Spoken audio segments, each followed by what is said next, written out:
Chapter 56 Allies.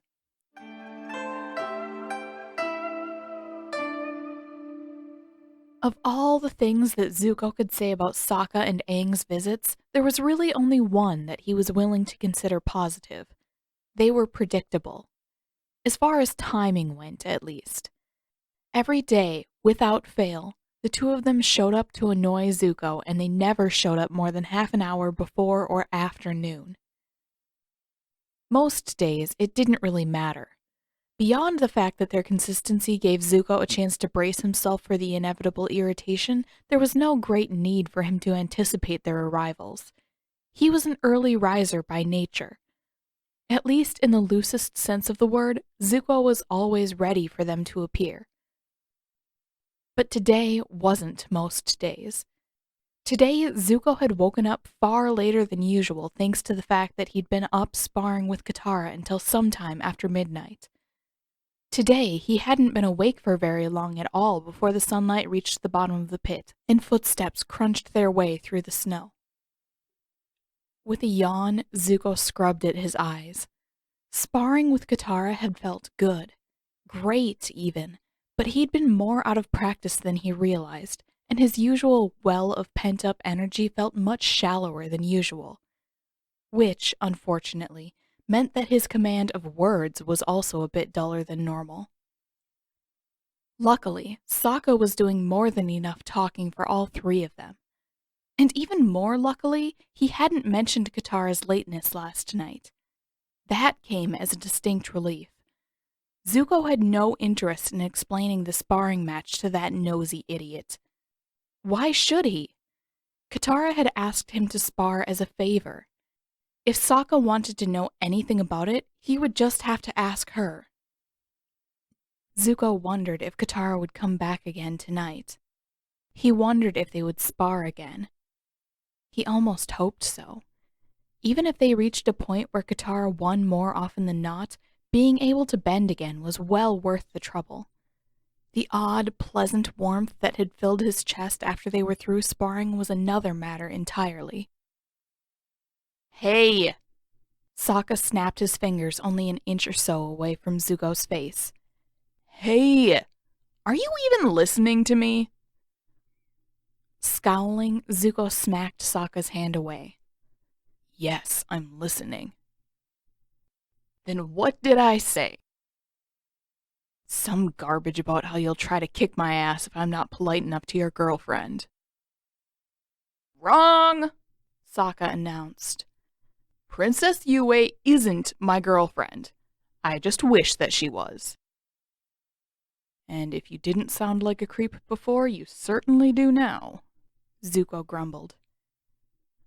And, Sokka continued, voice raising to a near yell, I won't try to kick your ass. I will kick your ass.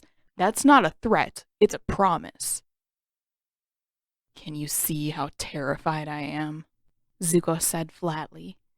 He yawned, not intentionally, and rubbed his scarred eye with the heel of his hand. How will I ever survive the terror? Now listen here, you big... Guys! Aang interrupted. Do you really have to argue so much? Yes, Aang, I think we do, Sokka said. Didn't you see that? He just yawned at me. Scowling, Zuko let his arm drop back into his lap. If I'd done that on purpose, you would know it. How could I possibly know that? Because I'm a lousy actor, that's how. Sokka seemed ready to say something in response, but Aang elbowed him in the ribs. For being so small, so absurdly cheerful and naive, the monk could actually muster a fairly authoritative glare when he put a little effort into it. I really don't think that you need to keep fighting about this, Aang said. Zuko isn't going to be mean to Princess Yue, right? He turned toward Zuko. I mean, you're definitely kind of grumpy, but I think you're only fighting with Sokka because he keeps yelling at you. Zuko's brow furrowed, and he felt his face heat. The kid wasn't entirely wrong. He definitely argued more when there was someone arguing back, but for some reason he didn't want to admit that. Maybe it was just embarrassing to have a little bald-headed monk in a summer tunic see through him so easily. Zuko crossed his arms. I still argue with Katara. That? Sokka scoffed. That's barely bickering. There! See? Aang gestured triumphantly at Sokka before Zuko could reply. You only bicker with Katara. Zuko glanced back and forth between the two others. He still wasn't awake enough for this. He probably never would be. Is that supposed to mean anything? Is there even a difference between the two things? There is, Aang said, beaming. Bickering is friendly arguing, right, Sokka?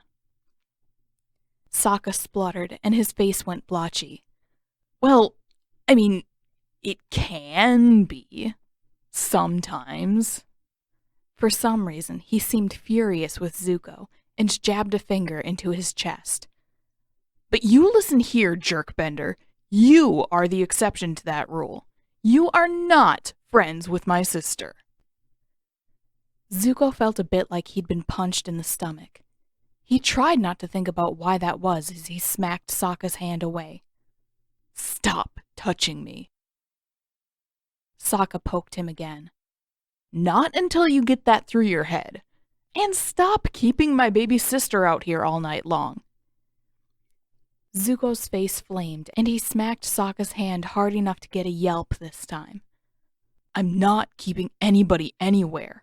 I didn't ask you two to come out here. And unless you actually have something important to say... Sokka shook his hand like he was trying to physically drive away the sting. Of course we're here for something important. I already said that. He slipped his mitten off, inspected the back of his hand, frowned, then put the mitten back on. I need to make sure that you're ready to meet someone as amazing as Princess Yue. And obviously you're not, ponytail jerk. Zuko let out a huff, and his breath turned to mist in the air. I don't see what the big deal is. I'm not trying to make friends with anyone. I just want to beat Zhao. It can't be that hard to explain what he's planning to some princess. Besides, Katara had assured him that she was going to be there as well. If he got tripped up or missed anything important, she was more than capable of filling in most of the details. So you swear you won't yell at Yue? A scoff. I'm never going to swear to anything when I don't know who I'm dealing with. Then you're not ready to meet Yue! Sokka bellowed. Zuko threw his arms out. What are you expecting me to say? I can think of 100 different ways that this could go wrong for me. Am I supposed to pretend that I'm just going to roll over and accept that? Dude, the only thing I'm asking is that you try not to be a jerk. And all I'm saying is that I won't make promises that I might not be able to keep. What's the problem? Is your precious princess made out of glass or something? Sokka scowled. No, I just know what you're like. And I don't know what this princess is like, so drop it! Princess Yue is nice, Zuko, Aang interjected. She's really good friends with both Sokka and Katara. If you're worried that she won't like you... I could hardly care less if she likes me or not, Zuko snapped. The point is that I'm still Fire Nation.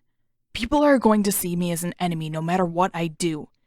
And I'm not stupid enough to believe that everything is going to be okay just because this princess likes the three of you. After all, even Sokka had threatened to kill him at one point. The fact that Katara was friends with this princess did put a slight dent in Zuko's pessimism, but he wasn't an idiot. He knew what could happen when royalty, or royalty that still had power and influence at least, decided to eliminate a threat. He hadn't spent his childhood living alongside Azula and not learned a few lessons about how dangerous a vindictive princess could be. Wait, Sokka said. Wait. Is Mr. Firebender scared of Yue?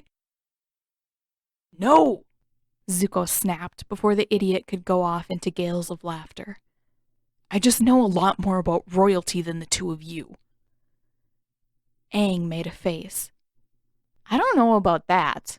One of my best friends is the king of Omashu.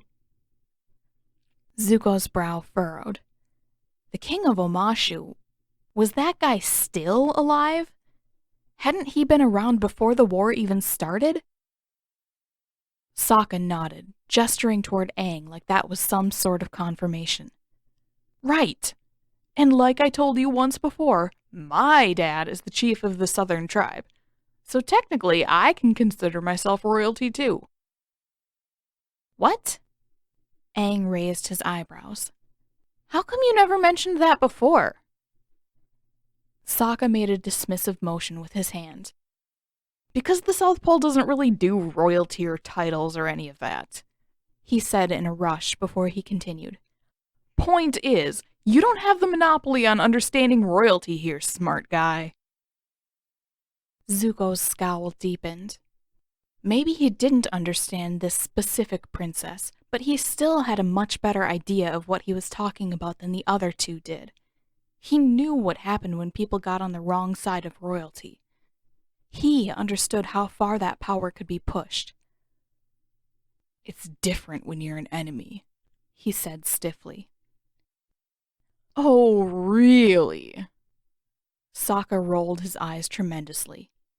Fascinating. Do you think you could enlighten us, or were the several months when we were fighting you enough to clue us in? That's different. I never had any real power. No one would have ever backed me up if I'd asked for reinforcements. His hands clenched into fists and his jaw tightened. The whole reason that you said this princess had to be involved was because she has influence on the tribe. Excuse me for not seeing that as a great sign for me. Sokka raised an eyebrow. So, what? Have you gotten on a princess's bad side before? Is that what this is all about? You've had this exact situation happen in the past? Zuko fixed his eyes downward. Close enough. What princess was it? Aang asked. My sister. Sokka snorted. You have a sister? When Zuko refused to respond, he turned toward Aang. Am I broken? I think that I might feel a little sorry for her. Do not feel sorry for her, Zuko snapped. He hadn't meant to say anything at all, but once he'd started, the words came of their own accord. The only time I've ever heard from her since I was banished was in a letter where she told me how much better things were with me gone. How she'd taken over all my duties at home, and my father wouldn't stop telling people that she should have been his heir all along. Aang's eyes bulged, and Sokka looked like someone had shoved a live badger frog down his throat. Sorry, Zuko, Aang said quietly. Sokka wasn't quite as straightforward. That's rough, I think. Zuko shook his head. He wished that he could firebend at something. Not that it had ever really helped before. Just shut up, would you? Stop acting like I don't know what I'm talking about. For a second or two, Sokka was quiet. Then, okay, but Princess Yue? Ugh, Sokka! Aang tugged on Sokka's arm. Don't start that again. Let's just go. But I'm not the one who's arguing. He's... The monks always told me that flying lemurs don't bite their own tails.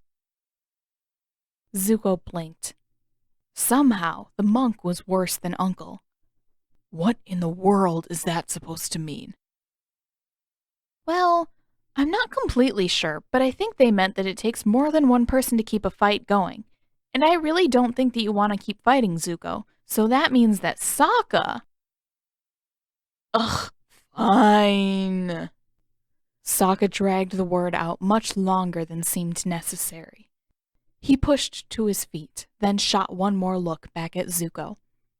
But I will kick your ass if you... Sokka! Aang stood up too. Let's go! You two aren't getting any closer to agreeing on this. Yeah, but... At that, Aang took matters into his own hands for once, grabbing Sokka around the middle and launching them both from the pit with his airbending. We'll see you later, Zuko, Aang said as Sokka squawked and flailed his way free. Sorry about, all of this. But Aang, I was just gonna tell him that. Well then, maybe you should tell Katara and then she can tell him. 'Cause you're bad at this. There was more grumbling from Sokka, but it receded away until Zuko was left alone at the bottom of his pit, with nothing but the sunlight and the sound of wind overhead to keep him company. Zuko tried to appreciate the quiet.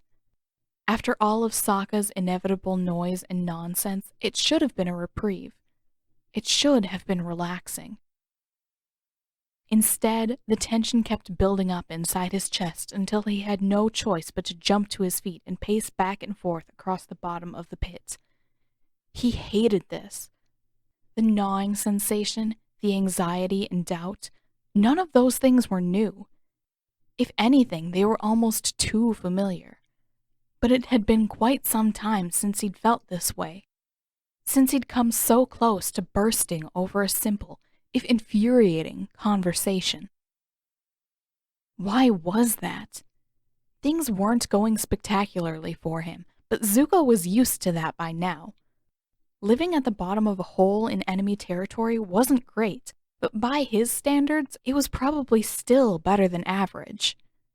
And although he was still banished, still a certain failure in Father's eyes, Zuko was growing a little closer to okay with that. He didn't want to do things Father's way anymore. He liked himself better when there was no coldness, no cruelty in his actions. He didn't want to be like Azula anymore. So why had talking about her bothered him so much? He didn't care about Azula. He hadn't thought about her in ages, and Zuko was slowly finding his own way through life. For once, no one was actively trying to kill him, and he had a plan that actually had a chance of working. For once, Zuko had at least a scrap of hope, and he could live with the choices he was making. It couldn't be the mention of Azula that was bothering him then. Not this time. And he didn't think that the tightness in his chest made sense when he thought about meeting Princess Yue, or about... You are not friends with my sister. Ugh! He spun into a kick, and when his foot hit the icy wall, he thought he felt something crack. Fuck! He dropped to the ground, clutching his foot. That was it, wasn't it? In the past few days, idiot that he was, he had half convinced himself that his truce with Katara meant something else. And it didn't.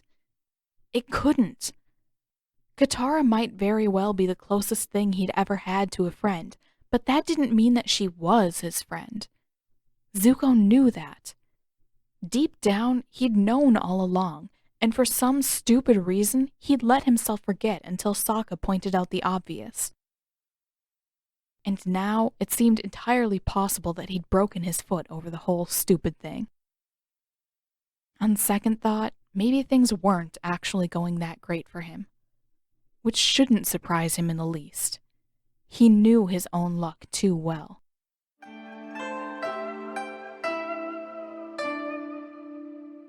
This doesn't look too serious. Frowning, Amik took a step back from the boy at the end of the row. Katara, here's another one for you. Katara glanced up from the split lip and bruised jaw that she had been working to mend. Be right there. Thank you, Amik said, then moved on to a boy with shaggy hair who cradled his left arm against his chest.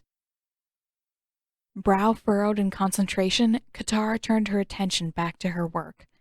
The healing hut was busier than usual today. Apparently, the advanced waterbending class had either stayed after their lessons for extra sparring practice and the fight had gotten out of hand, or they'd argued until it had turned into a brawl. No one would explain the details. And now all the boys were sheepishly making their way in to get their bumps and bruises mended. She couldn't decide whether she liked it or not. On the one hand, there was much more to do, much more activity to speed her time in the healing huts along. On the other, the trickle of embarrassed, bloody-nosed waterbenders seemed endless. How long was this going to take? She had somewhere else she wanted to be tonight. From the other side of the room, Emik made a low, disapproving sound. Mulruk, I thought you knew better than to get yourself involved in this sort of nonsense. Sorry, Auntie, the boy replied sheepishly. You'd better be. I ought to bandage you up and send you home to heal the hard way. You won't tell Mom about this, will you? You and I both know that I'm much scarier than your mother, young man. But no, I won't tell her. You will. Katara cleared away the last of the swelling around her patient's jawline, checked one more time to be certain that she hadn't left any damage behind, and moved on to the next boy that Emik had pointed out to her. Maybe if she worked through all their patients quickly enough, there would still be time to go out to Isuk Lake again tonight. There may not be time for 4 whole sparring rounds tonight, maybe just 1 or 2, but they were close to halfway through their cluster of patients.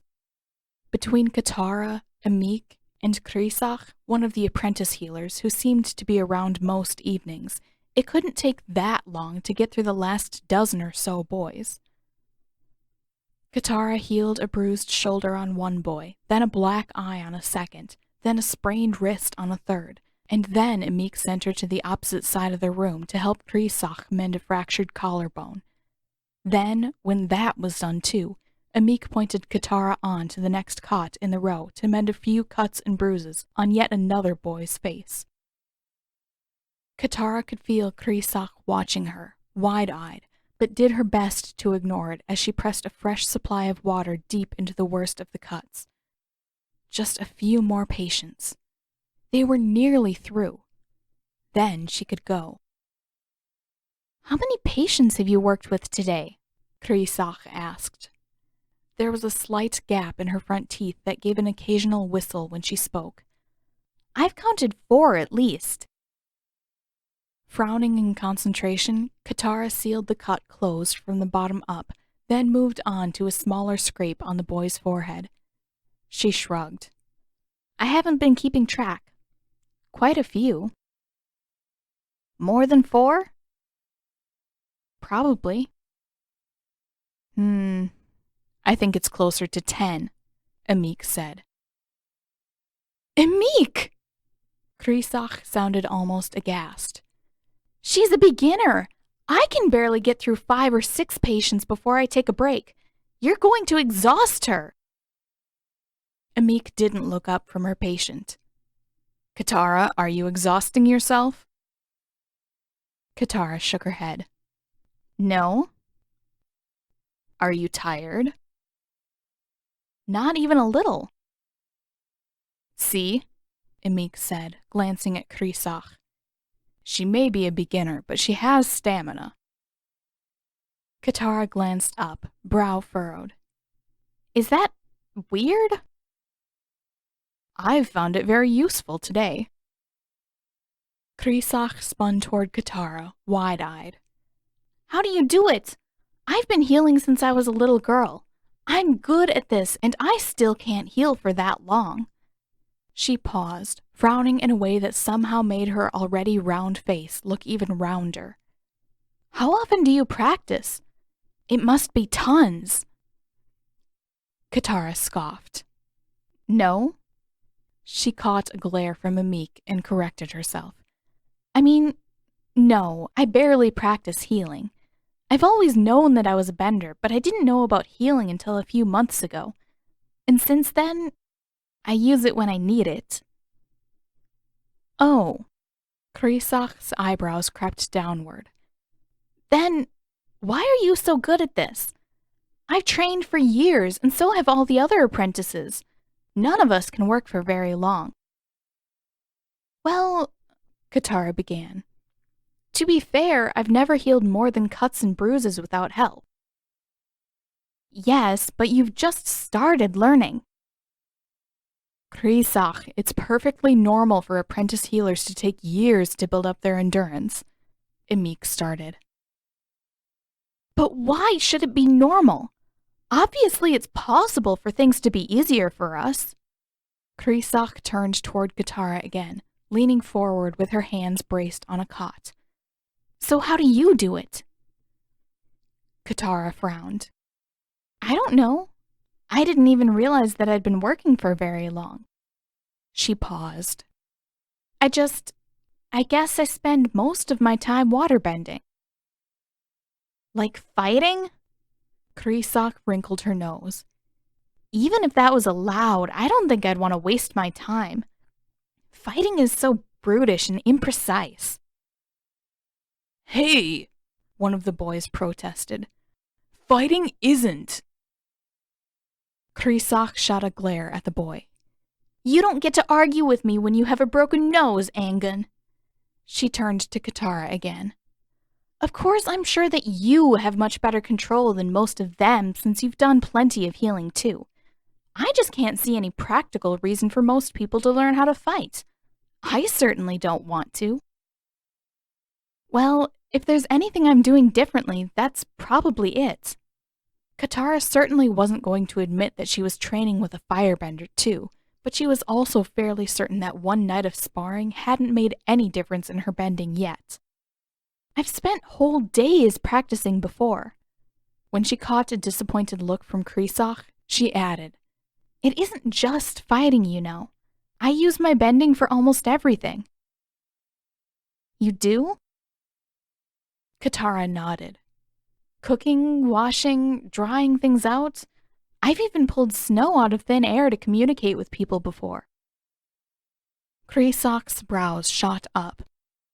You can do that? Of course.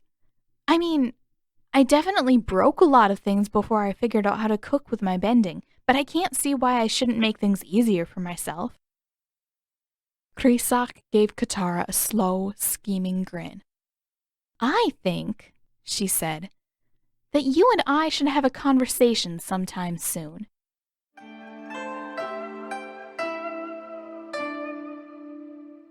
Somehow, it was still relatively early when Emik excused her for the night. Well, maybe early was the wrong word for it. It was dark, and the moon had crept fairly high in the sky, but Katara had begun to fear that she wouldn't make her escape until close to midnight.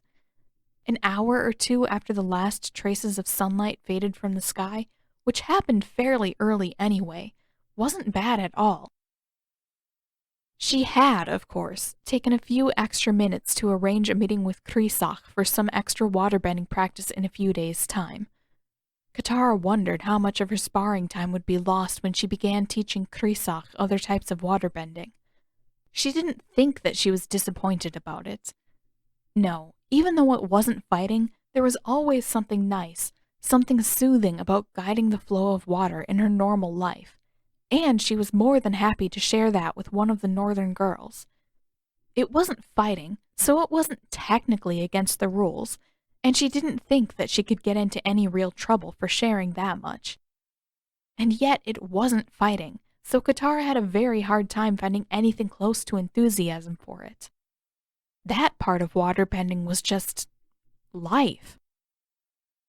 But for now, the night was hers. For now, she had at least a little time for sparring. So she made her way out to the lake, and when she arrived at the pit, she hung her head over the edge. Zuko! Hey, Zuko! I hope you're ready to lose a sparring match. There was some rustling, and then his head poked out of the tent. What makes you think that you're going to win? She grinned. Well, for starters, I saw a lot of your moves last night. And also... Her voice trailed off when Zuko emerged from the tent, and she squinted down into the dimness. Are you limping? No, he answered a little too quickly. I'm not limping. You are too. Katara dropped down into the pit. And you're easily the worst liar I've ever met. I'm not lying. But his voice was stiff and he wouldn't look at her. He did stop moving, though. At the very least, that made the slight limp less obvious. Katara crossed her arms and scowled at him. He'd have to try a lot harder than that if he wanted to fool anyone. What happened? You were walking just fine after we sparred last night. Nothing happened. She refused to so much as acknowledge that. Instead, she turned on the spot, inspecting the area as well as she could. He had been fine last night, which meant that whatever had to have happened here, and if she was lucky, she might be able to find some sign of it. There! She pointed at a dip in the wall where the ice went dark and glossy near knee height. You kicked the wall, didn't you? Why did you kick the wall, Zuko? It wasn't like he'd done any damage. If there had been any fire involved, it had just barely melted the surface. But still. He was scowling when she turned back to face him. It doesn't matter. She scowled back. It mattered to her. She'd thought that they were making progress last night, that they were approaching something more like friendship than a mere truce, that they trusted one another at least a little more than before. She'd thought that Zuko was going to be more open and honest now. It had seemed like he was last night. It stung a little to think that he'd been that angry and he wouldn't say why. Katara didn't really believe that they were friends yet, but she'd liked the idea that they were getting closer. She liked the idea that they could someday be real friends. And if Zuko didn't feel the same... Can we just go? You said that you wanted to spar, so... No! I'm not sparring with you if you... She waved her hand vaguely in his direction. Broke your foot or something? Do you think I'm crazy? What does it matter? I fought through a lot worse than this. She gaped at him. We're supposed to be on the same side here. I'm not going to deliberately hurt you. She'd even gone so far as to heal him when they were still enemies. Zuko knew that. How could he possibly think that she would... That isn't going to stop anyone else. What? Zuko clamped his jaw and looked sharply away. She narrowed her eyes. What else had happened today? Had someone found him? Was that why he was worried about someone hurting him? Zuko, what happened? Her voice came out a little quieter this time. It doesn't matter, he snapped. It matters to me! Zuko's eyes widened.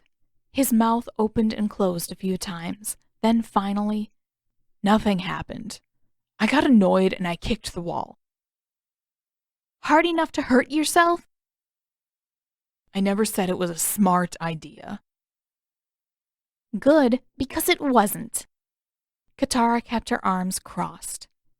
So what about the other thing? What makes you think that someone is going to hurt you?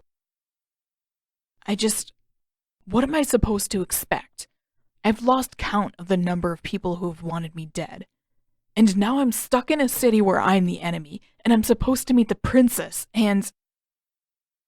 Katara frowned. I've already told you, Yue is nice. With a scoff, he shook his head, shifted his weight, then winced.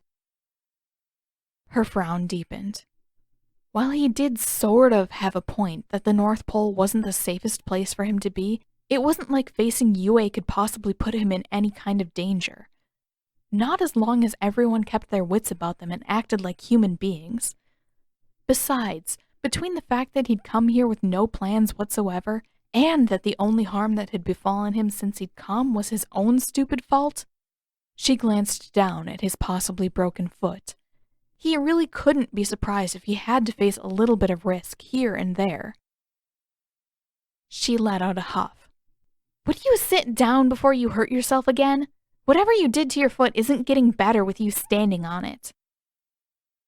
Zuko started to argue again, but before he got more than half a sentence into it, Katara summoned a rope of water from behind him to wrap around his middle and drag him back to the ground. Ouch! He protested.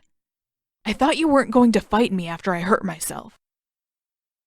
This isn't fighting you, she replied primly as she sat across from him and released the water's grip. It's forcing you to be slightly less idiotic. Now let me see what you did to it. Zuko pulled back just a little. It's fine. Nothing's broken. Katara grabbed his ankle and yanked it closer. You'd better hope that nothing is broken. I've never healed a broken bone without help before. Once her grip had tightened around his ankle, Zuko went strangely, uncomfortably still for an instant. She glanced up just long enough to see that his eyes had widened to an absurd degree, and that he was squirming very slightly before she turned her attention back down. As long as he wasn't actually going to pull away again, she might as well begin healing him. Fortunately, nothing seemed to be broken. There was swelling, and plenty of ugly, painful bruises, but it wasn't nearly as bad as it could have been, considering the fact that he'd kicked a solid ice wall. It was manageable, even with Katara's limited healing skills, and that was what really mattered. For a little while, they were both quiet as she did her best to concentrate on the healing, and Zuko looked very much like he was considering crawling out of his own skin just to get away without accidentally kicking her in the face. Spirits, this was a lot more uncomfortable than it needed to be. I know you don't believe me about Yue, Katara said eventually, more interested in breaking the silence than in saying anything of any real substance. But I'm telling the truth. She's been nothing but nice to us since we got here. And even Sokka and I don't fit in with the northern tribe quite as well as you'd probably expect. I really don't think that she's going to have a problem with you. Zuko gave a small grunt of acknowledgement, still looking wildly uncomfortable. It's not that I think you're lying, I just... Don't believe a word I'm saying? He scowled. No, I'm just saying that there's a big difference between making friends with a weird waterbender and a firebender. Any firebender. He paused, then turned his eyes pointedly away. What am I supposed to do when your friend decides to hand me over to the rest of the tribe? Well, first of all, that isn't going to happen, she said as she finished healing his foot and pulled the water away. Yue cares too much about her people to risk facing Zhao's attack blind, and she knows that we need your help to find a way to stop him. We all know that things will be easier if you want to help us. She paused, watching as he pulled his boot back on. And if I'm wrong, then I'll figure something out. I'm not going to let your pessimism win. Zuko raised his eyebrow at her. I mean it. Maybe I'll borrow Appa and sneak you out of the city.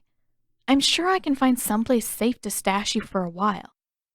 I could drop you off by the boat that you brought to the North Pole, or I could just find someplace for you to camp until the rest of us are ready to pick you up when we leave the North Pole. A bit hesitantly, he asked, Would you really do that? She nodded. We're on the same side, remember? Of course I would. A pause.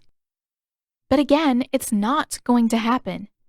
You may not end up being friends with Yue, but she's not going to hate you.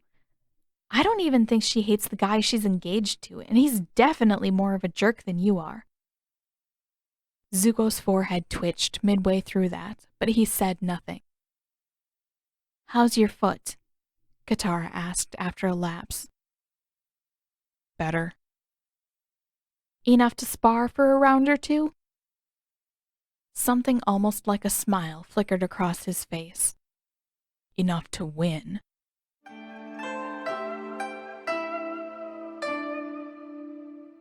For all that Zuko tried to tell himself that he wasn't distracted, that he was perfectly prepared for sparring, his actual fighting said otherwise. He wasn't doing badly. By his own standards, tonight was perfectly average. He wasn't doing any of his forms wrong either. He just couldn't seem to find the quickness, the adaptability that he'd felt so deeply last night. They fought only 2 rounds.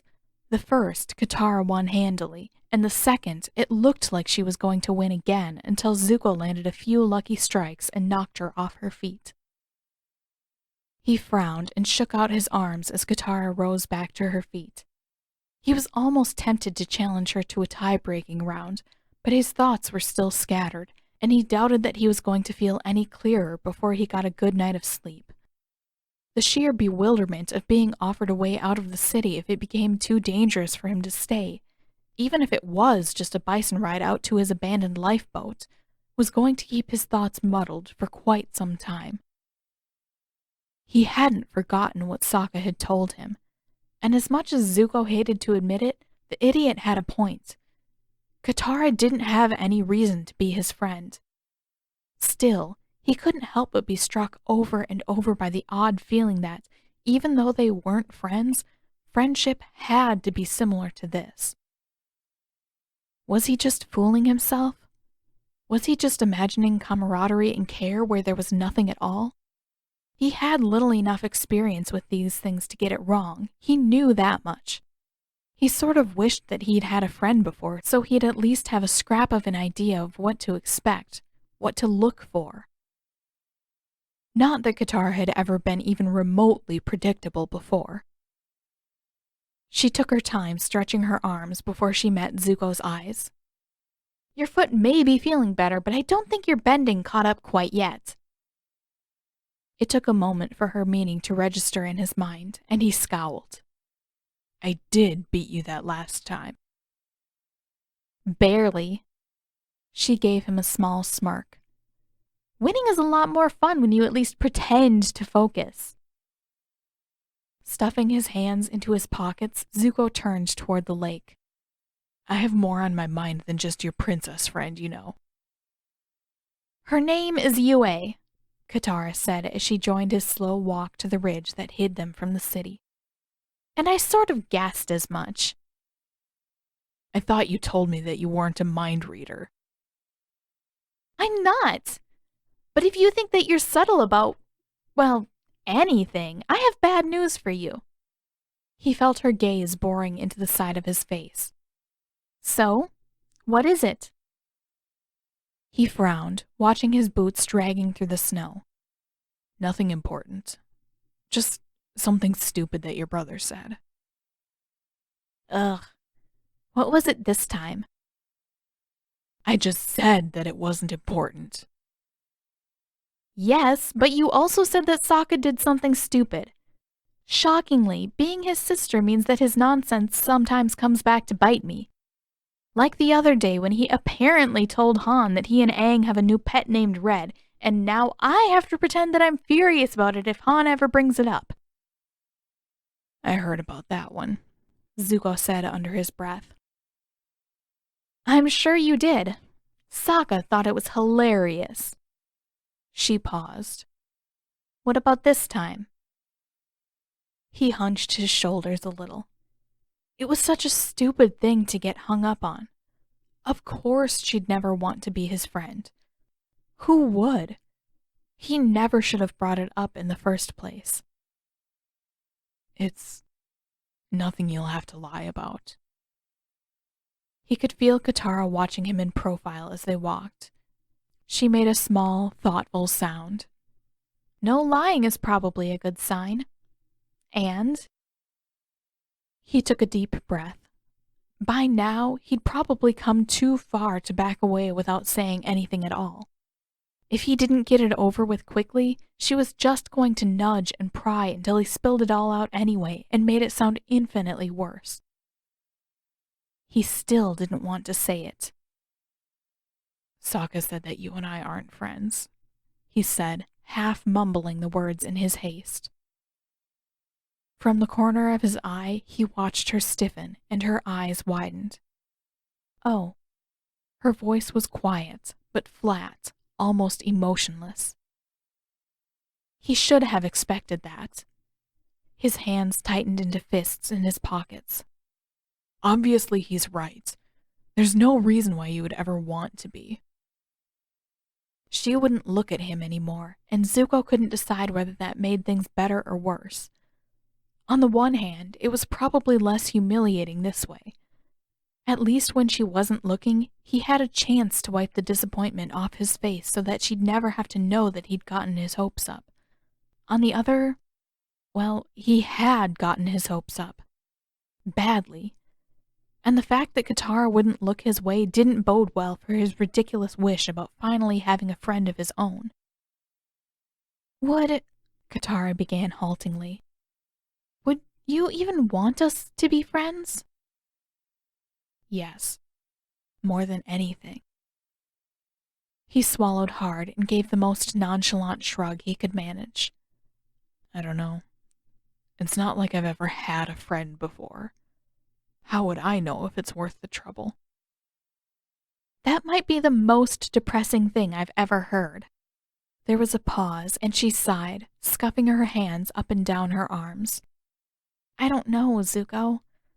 Sokka is about as tactful as a bag full of hammers, but maybe he has a point. I'm not sure that we are friends. A painful jolt struck him in the middle of the chest, and his shoulders hunched as though that might protect him from the impact. Too late. He clenched his jaw and quickened his pace. Great. That's just perfect. Zuko! Zuko, wait! I wasn't finished! Katara called after him, sounding cross. He didn't slow down. Why should he? If he was nothing but a useful source of information for her and her friends, then he had no reason to stick around. In fact, it was probably best if he put as much distance between them as possible. The sooner he convinced himself that he didn't actually want to be her friend, the better things would be for everyone. Zuko! He took another step, just reaching the crest of the ridge, when he sank up to his ankles in the ice and his feet became rooted to the ground. Ugh, you're so infuriating sometimes! Katara marched up beside him and crossed her arms. Zuko glared. Let me go. Not yet. You didn't let me finish. Why should I, if I'm just a tool for you to use? With his ankles buried in the ice, she was nearly at his eye level. She scarcely had to stretch when she reached across and flicked him hard in the middle of the forehead. If anyone thinks you're a tool, that's because you're acting a bit like one at the moment. And what I was going to say was that I didn't think we were friends now, not that it's impossible for us to ever be friends. Ow! Zuko rubbed his forehead. She still looked cross with him, but she hadn't left, and... Wait, so... you think that we could? I'm not sure. Her voice went quiet, and she released the ice around his ankles. Maybe? It's just... we're on the same side for now. But in a few more weeks... a month? Who knows what could happen? Zuko shook the clumps of ice from his boots, never breaking from her gaze. I think, she continued, that we could maybe, depending on how things turn out, we might be friends. Someday. Right now, we just aren't there yet. The tension, the ache inside of Zuko's chest settled and eased until all that was left was an uncertain fluttering. Something that felt close to the edge of pleasant. Something almost like hope or optimism. If we aren't there yet, then where are we exactly? He asked. Allies, Katara said, and she smiled at him. And sparring partners. Zuko felt his mouth twitch in response. I don't know if I've ever had one of those either. Rolling her eyes, she bumped his shoulder with her own as she started down the slope. And now I'm pretty sure that you're just trying to mess with me. Even though he wasn't, even though he'd spent most of his life alone or alone and hated, Zuko couldn't bring himself to correct her. Not right now. Instead, he caught up with Katara in a few long strides, then matched her pace as they descended back toward the lake. He couldn't remember the last time his shoulders had felt so light.